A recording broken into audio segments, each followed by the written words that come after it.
Another emblem hero, another emblem effect. You know the drill. Let's get right into it. Emblem Celica now comes with the third emblem effect in the game. The first one was Slaying from Marth. The second one was an Armored Beacon, Armored Flow variant from Ike. And now we have a super warping emblem effect where any unit that has it equipped can warp to any foe if they are within a 5 space range. You can think of this as like Hell or Harken, who are able to do the same thing but at 4 range. This works for any unit as there are no emblem effect limits. This can be applied up to 5 spaces, and if the special goes off, you'll get extra damage based on the max cooldown count of the special. So if you have a 1 cooldown Moonbow, you'll get 4 extra damage when it procs. The only 2 things that you want to keep in mind when using this emblem effect is that it doesn't work with AoEs, and it doesn't work with any defensive special. You can only run stuff such as Dragon Fang, Moonbow, Glimmer, anything that is offensive in nature that isn't an AoE. And the other thing that you want to keep in mind is that this will not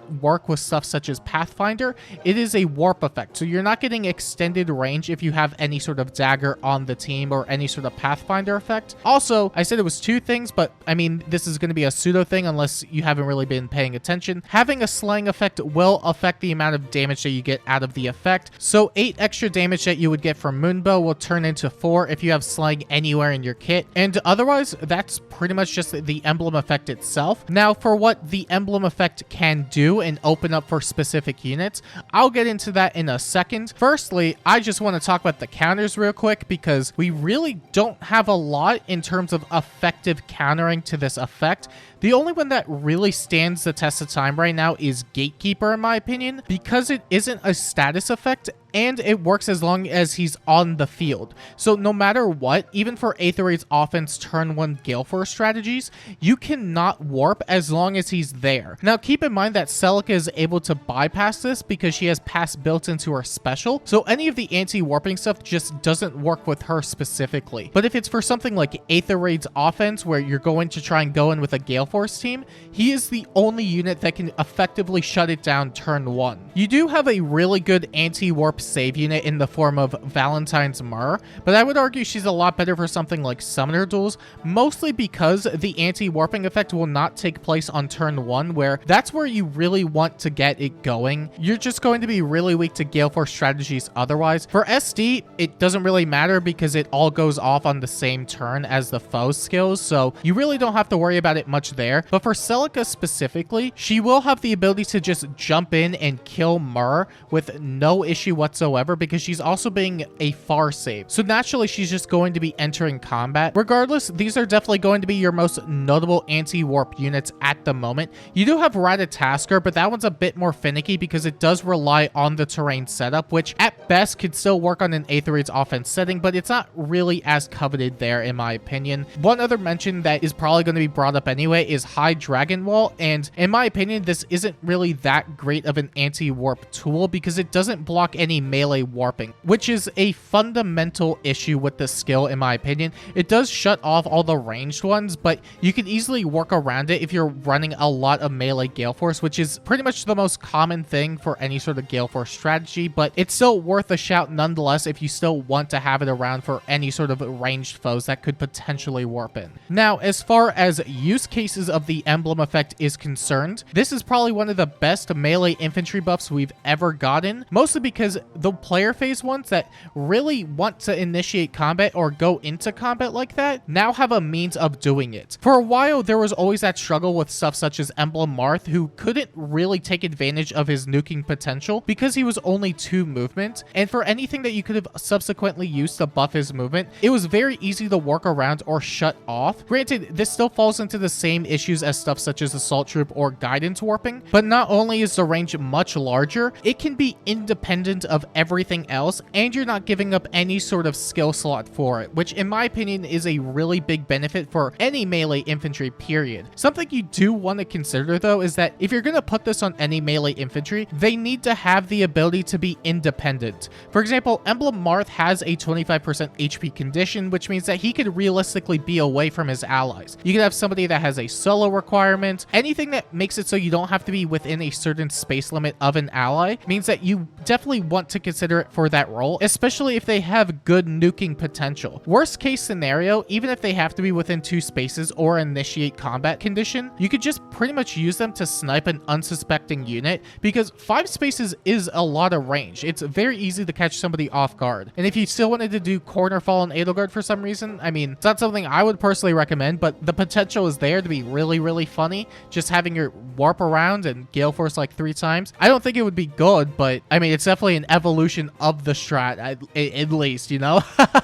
You also have Aetherraid's offense Gale Force, and I would definitely say this is the next best use case of it, if not the first case of it, because you can immediately enter combat with your Gale Force beacon without any sort of smite, reposition, guidance support. You don't need any extra action economy for it, and Aetherraid's offense already has a lot of action economy going for it, but this is just another cherry on top of that. You basically are much more independent and could easily give this effect to any other unit that could also really benefit from having the 5 space warp. It could be any sort of melee Gale Force unit. It could be pretty much anything that doesn't really require the need for a Gale Force beacon if necessary. The only thing you definitely want to be wary of is Gatekeeper, as mentioned before, because he is the only one that could shut off these strats turn 1 just by existing. It doesn't have a status, nothing. You definitely want to keep that in mind if you are going to be Gale Forcing, but realistically, you're probably not going to be using something like this against him if he is present. Now, in terms of Aetherraid's offense support, you can definitely give the emblem effect to any sort of these units because you don't necessarily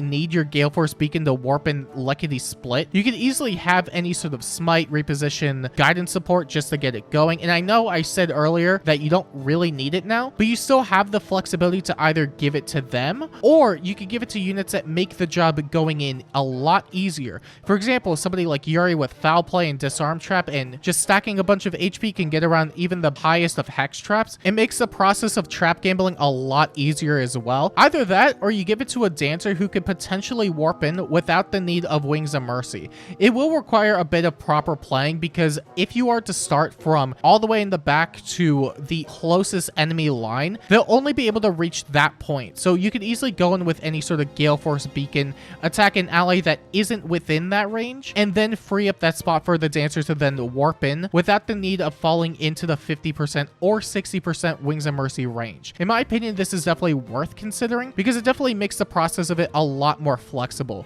You could also use the new Celica since she does have pass built into her special, and you could easily go with double Fury if you just want to have her be a Fury beacon. She could easily warp to any unit necessary within 2 spaces, keep in mind. So the flexibility is astronomical, and then you could have your Dancer come in and Dancer afterwards, since she doesn't have the ability to act again, unlike a lot of other units. One other shout that I definitely want to mention is Nurgle, because he is one of the stronger nukes that we have in the game, on top of just being a really incredible tank in general, but with the added benefit of being able to seal any positive statuses off all foes within 2 spaces. You could easily have any sort of tank or throwaway unit just teleport in, or it could even be Nurgle since he's a really good tank in and of himself, steal all the bonuses, give it out to every single ally, and then either just act as a massive wall where the foe just cannot get through them because you stole all their bonuses, or you could just bomb rush them after the fact. Assuming that you literally just send in 1 unit to just collect the bonuses and then die afterward,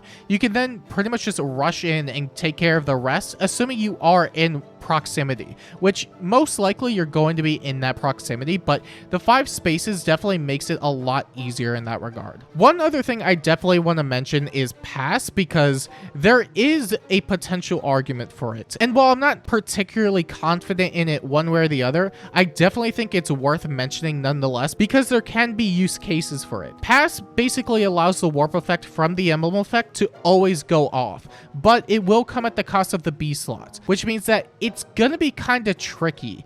If you're giving up your B slot, you're definitely giving up a lot of combat potential, which could easily make or break whether or not you're able to defeat a unit in the first place. The saving grace that comes with this is that you do get extra damage based on your special cooldown count, but it does require that you are able to proc it, which is the next big issue in my opinion, because you can't realistically run a really high cooldown special, because in order to get that extra damage that you would have otherwise gotten from from the B slot, you need the special to go off. So unless you have it pre-charged or you have a very easy means of getting it off and you're running a lower cooldown special to make it work, it's not realistically going to get off. And there are also means of getting around that by using stuff such as Scowl, Hush Spectrum, anything of the sort, really.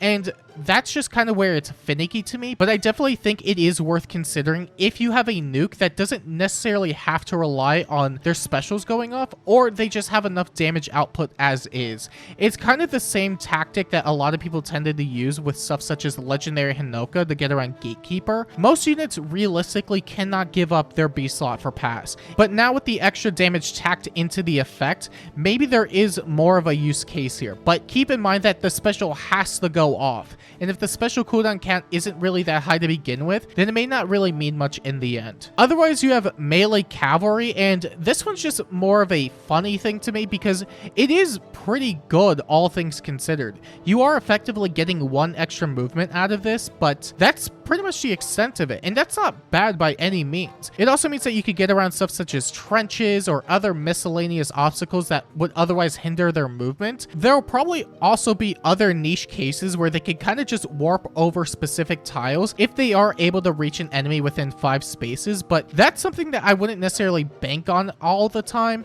and just more of like a, oh, that's really funny if that happens. Like an SD map with river tiles, you could kind of jump around those potentially and then snipe a unit and run away. Keep in mind though that if you are going to give this to a cavalry with any sort of Canto gimmick, that they will be capped no matter what. Stuff such as Canto distance will still remain capped at 4 movement, but having extra threat range is never a bad thing by any means, especially for the melee ones. 5 tiles to just hit anything is pretty good in my opinion, but you still will only get capped movement at 4 with Canto distance +1, so stuff such as Sharena and Ira won't really get the 5 Canto distance afterward. You could also run Trace 4 because you will always get 2 minimum no matter how far you move, but keep in mind that Canto control will always remove it back to 1, but you still get a lot of threat range and you could also have more hidden run potential with it. One other fun thing that you could also do with this is Vantage, because it's extra damage. I can't say that you could throw this on any dual phase Brave unit because some either have HP conditions or ally conditions or anything that really makes it a bit more difficult to kind of go in and warp, but there are units that you could absolutely do it with, even with HP conditions, if you keep their HP in mind, because some units really